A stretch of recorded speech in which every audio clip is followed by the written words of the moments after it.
कन्नौज जो इत्र की नगरी के लिए फेमस है, अपनी सुगंध के लिए फेमस है, इसके लिए पूरे विश्व में पूरे देश में जाना जाता है। आज वो दहल गया एक मासूम बच्ची के साथ हुए बीभत्स कांड से।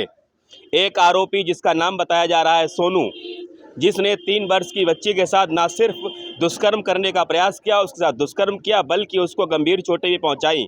कुछ गाइडलाइंस के चलते हम बच्ची की पहचान उजागर नहीं कर सकते, हम इस चीज़ से बंधे हुए हैं, लेकिन दर्शकों को बताएंगे कि उस दुष्कर्म के आरोपी की किस तरह की वारदातें, किस तरह की घटनाएं और किस तरह के क्रियाकलाप इससे पहले भी रहे हैं।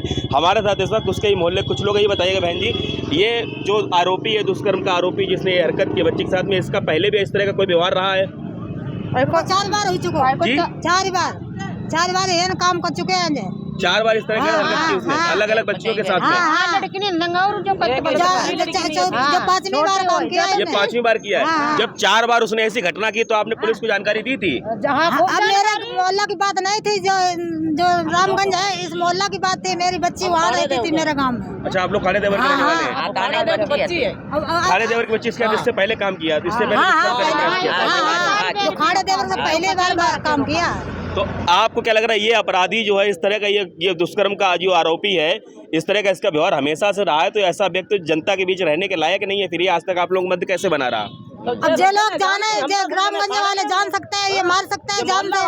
ऐसा आज भी 5वीं बार काम किया। 3 साल की बच्ची से ये काम करे। 3 साल बच्चे से काम किया? हाँ, जो इतनी बड़ी है, इतनी बड़ी। हम लोग क्या कह रहे, जो फांसी पे चढ़ाओ जाए। आप लोगों की मांग क्या है? हमारे तो मान जाइए, मार दिया जाए, फांसी पर चढ़ाओ जाए। फांसी पर चढ़ाया जाए? फांसी पर चढ़ाओ जाए, फांसी के अलावा और कुछ नहीं? जरा एक बार फिर से बोलें, क्या आप लोगों की मांग है? जरा जोर से बोलिएगा, सरकार देर से सुनती है। फांसी की मांग है। मोहल्ले के लोग कौन कौन है उसके? आप ये समझिएगा कि इस वक्त किस तरह का माहौल बना हुआ है इस आरोपी को लेकर के, इन लोगों को लेकर के, किस तरह से ये आरोपी, ये बताइएगा इसके परिवार के लोगों ने इसका आरोपी का साथ दिया या नहीं दिया, ये भी हम जाने कि ये आरोपी का घर दिखा दीजिए जरा एक बार। इस आरोपी घर देखिए किस तरह से ये कुख्यात आरोपी किस तरह से लोगों को, मासूम बच्चियों को अपना निशाना बनाता रहा, लगातार उनके साथ में इस तरह की वारदातें अंजाम देता रहा। ऐसा लोगों का कहना है कि इससे पहले भी उसने 4 बार ऐसे तरह के दुष्कर्म करने के प्रयास और इस तरह के कृत्यों को किया, पर पकड़ा नहीं गया। आज जाकर के उस आरोपी को लोगों ने पकड़ लिया और पुलिस के हवाले कर दिया। हालांकि पुलिस क्या कार्रवाई करेगी ये तो बात की बात है, पर सबसे बड़ी बात यह है कि इस तरह के आरोपी का समाज में रहना कहाँ तक के लिए लाभकारी है। आप भाई साहब, आप कौन है उसके आरोपी के? हमारा कोई नहीं है, हमारा उससे मुकदमा चलता है और हमारा उससे कोई मतलब नहीं है। जो गलती करेगा वो भरेगा। आपका है कौन, आप ये बताएंगे? तीसरे नंबर का भाई है, माता पिता खत्म हो चुके हैं और हाँ, हमारा जो बंटवारा भी हो गया है जी। और एक बार ये लड़ गया हुआ है इस युवक का? नहीं, अभी नहीं, विवाह नहीं हुआ। कितनी वर्ष की आयु है इसकी? अभी हमें जानकारी नहीं ठीक से। आपका छोटा भाई है ना? हाँ, तो हमें नहीं जानकारी है भाई। क्या नाम क्या है इसका? अब आप जानिए ना, सबसे पूछिए नाम।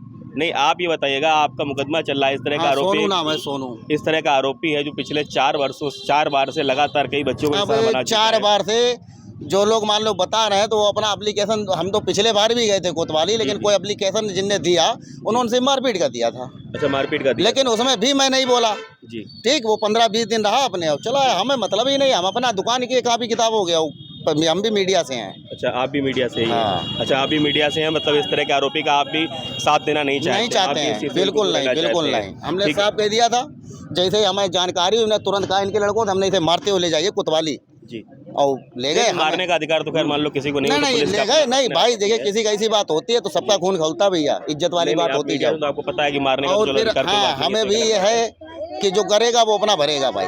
बिल्कुल सही है, हमारा कोई मतलब नहीं है।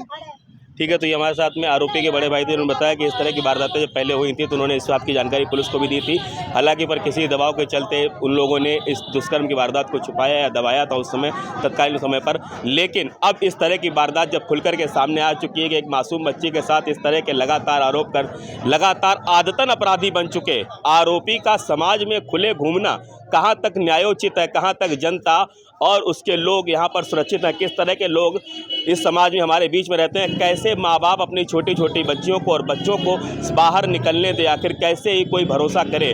आपके ही पास में, आपके ही आसपास रहने वाला भी कोई व्यक्ति आपके बच्चियों का या आपके आसपास के नन्हे मुन्ने बच्चों का शोषण करने वाला हो सकता है। क्या समाज में अब ऐसी छवि और ऐसी धारणा बन गई है?